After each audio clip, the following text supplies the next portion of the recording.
This is the last of the 4 videos dealing with Shiva's marriage and honeymoon. They, Shiva and Parvati, have been married for quite a few days now. Kalidasa continues with the narrative in his unique style. He says, enjoying earthly as well as heavenly delights in the company of his beloved, Shankara arrived at Gandhamadan mountain. It was evening and the sun was a ball of red. They sat on a platform of gold.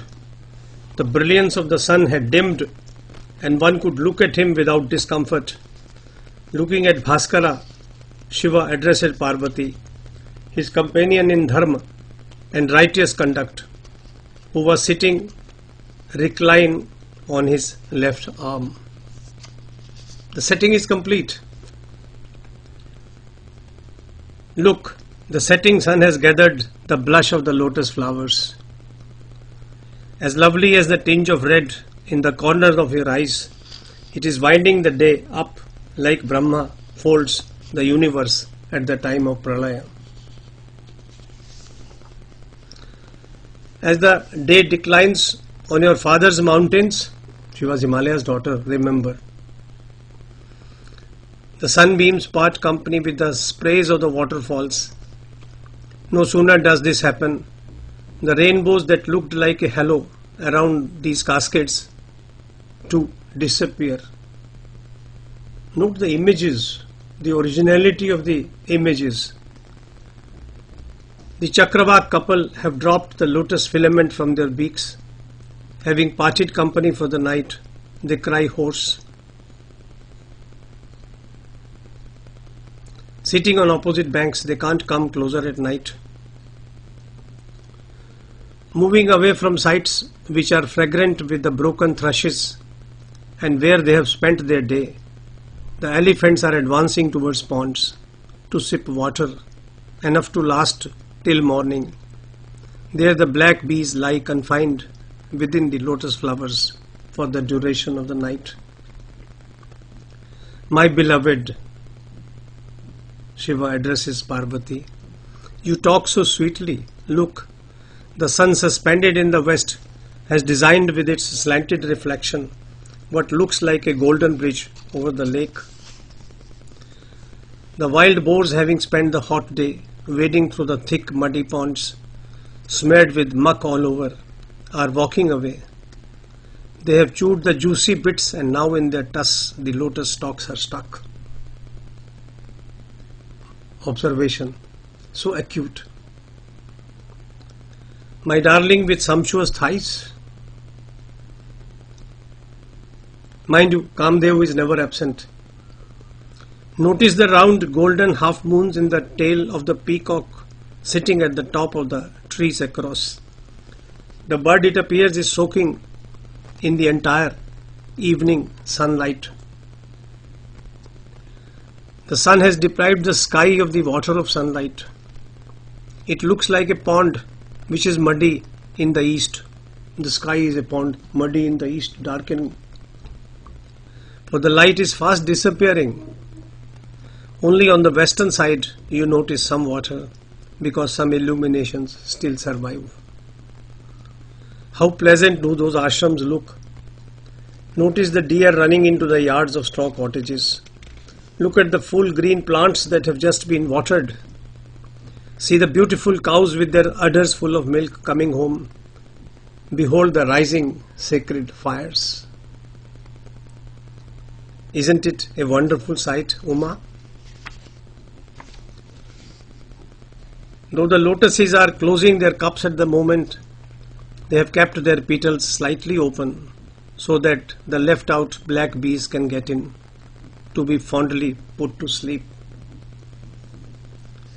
When far away only the rim of the setting sun is visible, his rays being few and wide apart, the western horizon looks like a young girl who has put on her forehead a tilak of the red Bandhu Jeev flowers full of filaments. The western horizon looks like a girl.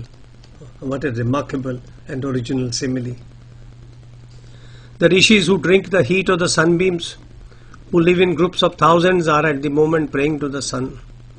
They sing verses from the Samaveda, which sound pleasant to the horses of the sun's chariot. They sing praises of the sun, who at this time of the day has handed over his glory to Agni. Plummeting the day into the ocean, the sun drives his horses, their heads lowered while descending into the western horizon. The decorative fans tied to their ears repeatedly rub like flaps over their eyes.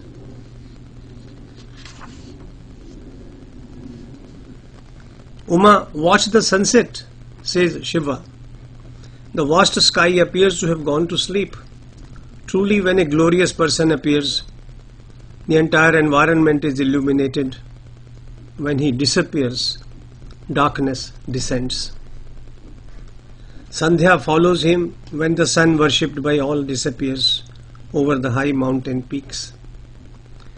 She was honored by being allowed to precede him when he appeared in the morning.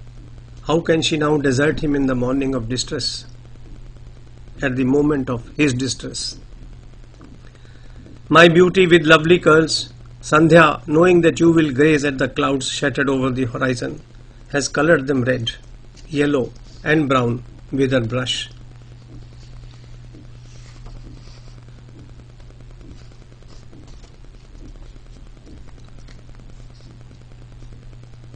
Oh, my woman of words sweet. Shiva doesn't forget to praise Uma. The evening is no longer young. If you permit, I can say the evening prayers. Hearing this, Himalaya's daughter ignored her husband's words, pouted her lips. She didn't want to let him go. Shiva, reciting proper mantras, completed his evening prayers. He came over to Uma, who sat sullen and silent. Looking at her with a smile, he said, "Your anger is not justified. Don't be upset. I had merely bored in my evening prayers for no other reason. Don't you agree that I am a devoted lover? You have a lovely body, my dear. Brahma, when he created the ancestors, had also designed a small statue of himself. The same image is worshipped in the morning and at sunset as Sandhya. That is why, O proud one, I worship Sandhya." Lying supine on the ground, surrounded by advancing darkness, Sandhya looks like a river of fluid metal. Remarkable image. A river of fluid metal. Tall tamal trees and a lot of foliage stand on its bank. Think of a river you are looking at from the top of a mountain, and it is after sunset. On the other hand, the thin red line of light, a remnant of the setting sun in the west, looks like a sword dripping blood stuck oblique in a battlefield. Another great and unique image, unthinkable, not seen or read in any other literature. You have such large eyes, my dear. See how the evening glow of the transition between the day and the sunset had faded behind the peaks of the Sumeru mountain. Unstoppably spreads the pall of darkness all over.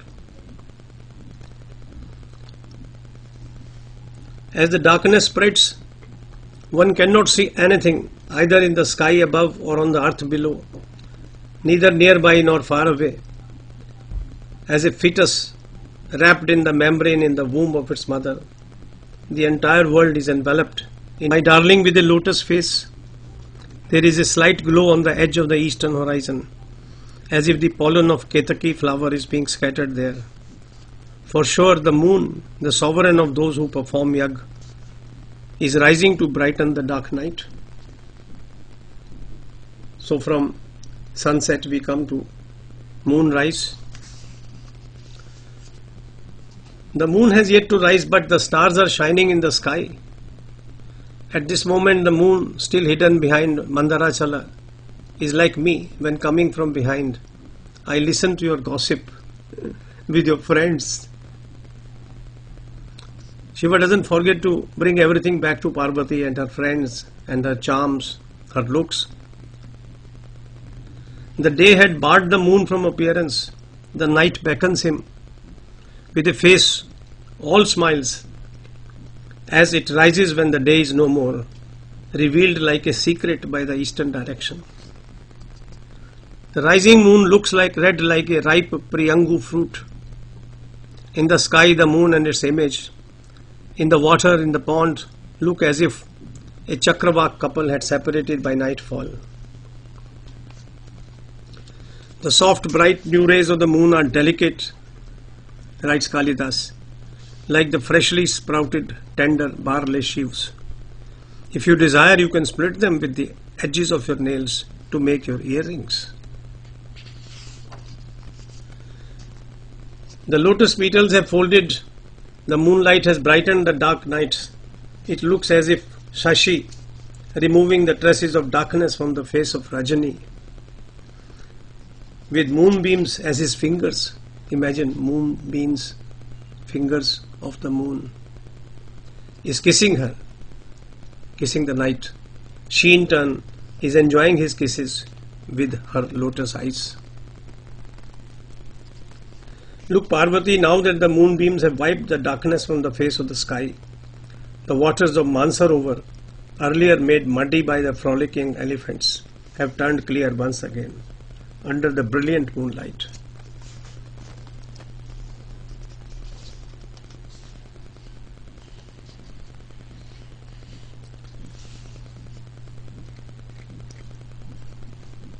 As moonlight caresses them, water drips from the mountain slabs. The peacocks sleeping under the trees that grow on the mountain slopes have awakened, thinking that the rains have set in. Oh, incredibly beautiful woman! Looking at the top of the Kalpavriksha trees, reflecting the moonbeams, it appears as if Shashi has come down in order to craftily place a necklace around them. The moonlight is like a necklace.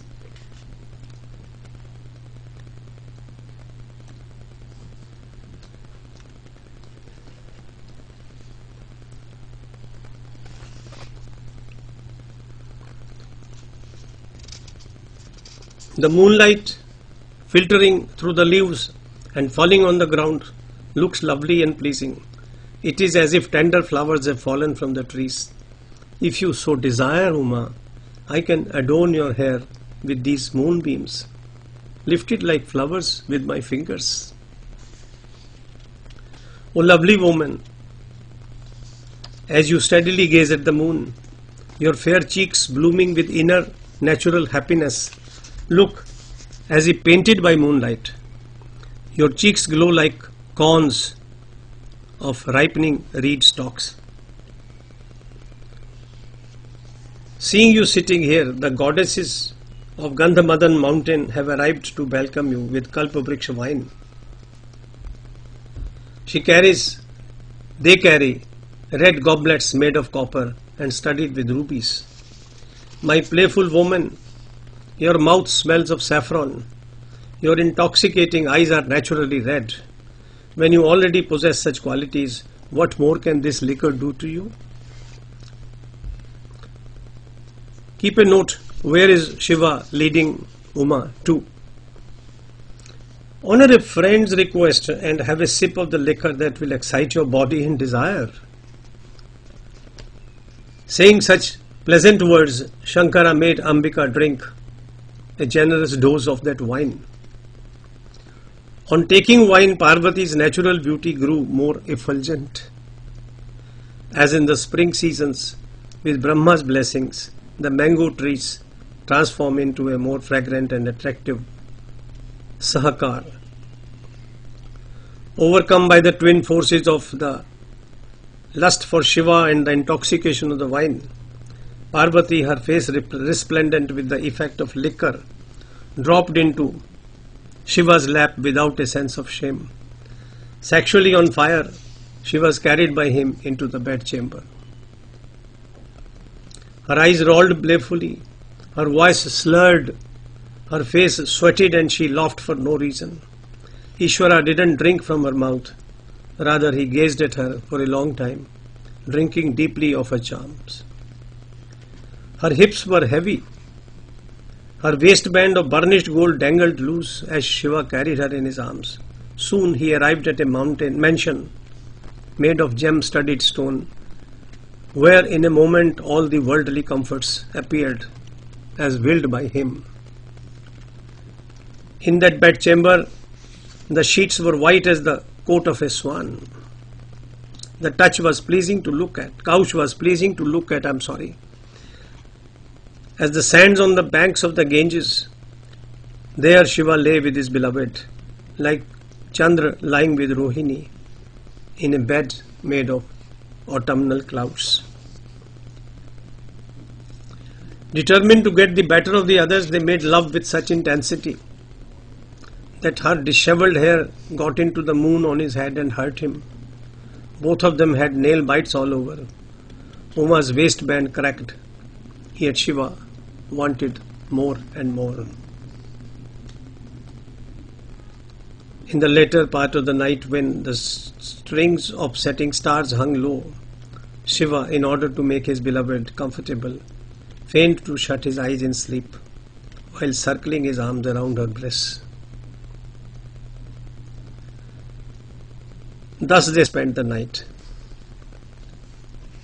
and they continued making love to each other, writes Kalidasa, for thousands of years.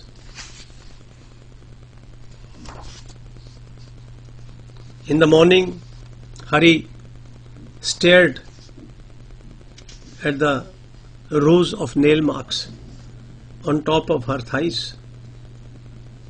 He held her hand when she tried to arrange her sari to cover her limbs. Parvati's eyes were red for lack of sleep. Her lips had wounds where Shiva had bitten them. Her beautifully done tresses had loosened. Her tilak had been wiped away. Seeing his beloved's lovely face as such, Shiva was lost in the contemplation of her. Kalidasa doesn't forget other things also. He writes, on their sleeping couch, the sheets were wrinkled. Her girdle, which had come undone, lay in a heap on the bed. The sheets were here, there, everywhere, the imprint of the color on her feet. Shankara had become so fond of this couch that even with daybreak, he didn't want to alight. Shiva wanted to continue sipping the nectar from Uma's lips day and night, for that was a source of great delight. So infatuated was he with her that he declined to appear for darshana, even when Vijaya, his attendant, announced someone's arrival. 100 seasons went by like just one night, as Shambhu enjoyed making love to Uma night and day. Never was he satiated in amorous play. Their union was like the fire at the bottom of an ocean, which is not extinguished even though mighty waves roll over it endlessly. Jai Shiv Shankar, Jai Shiv Shankar, Jai Shiv Shankar.